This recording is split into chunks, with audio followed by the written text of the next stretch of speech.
2021 uliona namna ambavyo utalii ulikumbwa na changamoto kubwa ya COVID na kupelekea hoteli nyingi kukosa wateja na vijana wakakosa ajira, na watu wote waliokuwa wananufaika na sekta ya utalii wakiwepo na wakulima na wafugaji walikosa masoko. Leo ninayo heshima kubwa kuja mbele yako na mbele ya Watanzania kwa kazi nzuri uliyoifanya na uliyotua, kwa kazi nzuri uliyofanya ya kuipitia sheria namba 65 na kuangalia sera ya mwaka 1999 ya utalii. Umefanya mapinduzi makubwa. Mwaka 2021 watalii walikuwa na vyumba ambavyo havipungui wala havizidi 5475, lakini kazi uliyoifanya ilipelekea ongezeko kubwa la vyumba vya utalii kufikia idadi ya vyumba 14786, jambo linaloonyesha ukuaji mkubwa wa uchumi wa taifa letu. Lakini kama vile haitoshi, watalii wa nje waliokuwa kuja Tanzania kabla ya kazi ulioifanya mwaka 2021 tulikuwa na watalii 788. Ulipoingia kazini ukawatua gaida wa kwanza, ukaamua kwenda duniani kutangaza utalii. Leo hii 2025 tunao watalii wa kigeni zaidi ya 2.1 wanaokuja katika nchi yetu. Lakini kwa kazi hiyo ukahamasisha Watanzania, ukawatia moyo, wakaona vivutio vyao. Kutoka watalii wa ndani 900,000 wakaongezeka mpaka watalii wa ndani 1,200,000.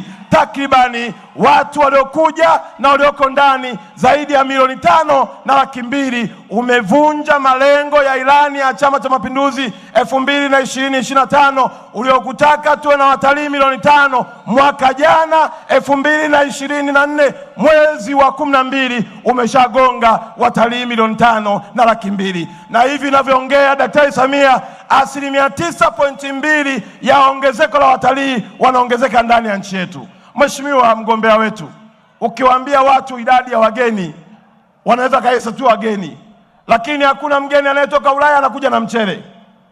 Hakuna mgeni anayetoka Ulaya anakuja na nyanya. Hakuna mgeni anayetoka Ulaya anakuja na kitanda. Hakuna mgeni anayetoka huko kokote kula anakuja na walinzi. Manake hizo ni fursa ulizotengeneza za ajira kwa vijana wa Tanzania. Mheshimiwa, mwaka 2021 kwenye sekta tu ya utalii, mapato yetu yaliyokusanywa na wizara yetu ya utalii ilikuwa takriban bilioni 1.3, sawa na fedha za Tanzania trilioni 3. Kwa kazi nzuri uliyoifanya umeongeza mapato ya sekta ya wizara yetu ya utalii kutoka kwenye bilioni 1.3 mpaka bilioni 3.9, sawa na trilioni 9 ndani ya mwaka mmoja. Nani zaidi ya Samia? Tunapokuja mbele yenu tukiomba mumuunge mkono, muelewe ya kwamba tunaye kiongozi anayefanya kazi na anabadilisha uchumi wa Tanzania.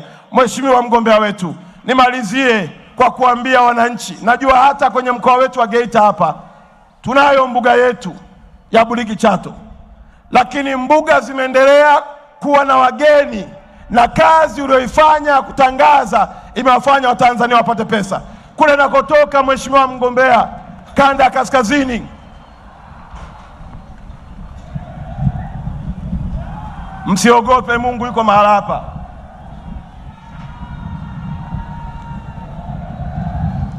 Mungu akiwepo mahala, upepo hauwezi kuwa mkubwa kuliko Mungu. Hebu mshangilie Mungu wa mbinguni. Kazi nzuri uliyoifanya, hata uwekezaji wa nje umekuwa. Mgombea wetu, wewe ndio kiongozi wetu. Nakuja mbele yenu wa Tanzania wa sekta zote ikiwa na sekta ya utalii kuomba tumwombee kula Daktari Samia. Kila tour guide, mheshimiwa, tour guide tuliokuwa nao walikuwa 1,030, lakini kwa kazi nzuri walioifanya wamepanda mpaka wamefika 6,771. Mapota wanaopandisha watu tu milimani ni zaidi ya watu 20,000. Hii ni kazi uliyoiona ukaamua kuifanyia kwa ajili ya maendeleo ya Tanzania. Nimalize leo asubuhi mheshimiwa, nilianza na vijio vya bodaboda, nimeenda pia kwenye masoko. Naomba kutumia fursa hii kuwaomba bodaboda wote ambao mmeshuhudia mapenzi ya Daktari Samia ya kuwatambua kama maafisa usafirishaji na kuwapunguzia adhabu ya kutoka 30,000 mpaka 10,000. Mnapombeba abiria yoyote, mwambie abiria aliyekaa kwenye kiti chako na muombea kula Daktari Samia. Niwaombe madereva wa mabasi, daladala, costa na hata zile haisi, mnapobeba abiria, waambieni abiria mnaomba kula za Daktari Samia. Na mwisho, hakuna utajiri bila amani. Tuitunze amani, tuendelee kufanya kazi. 29 tukatiki, na Daktari Samia akiingia kazini tutaona matokeo. Mawabeja baba baba mayo tokuisanga tarehe 29.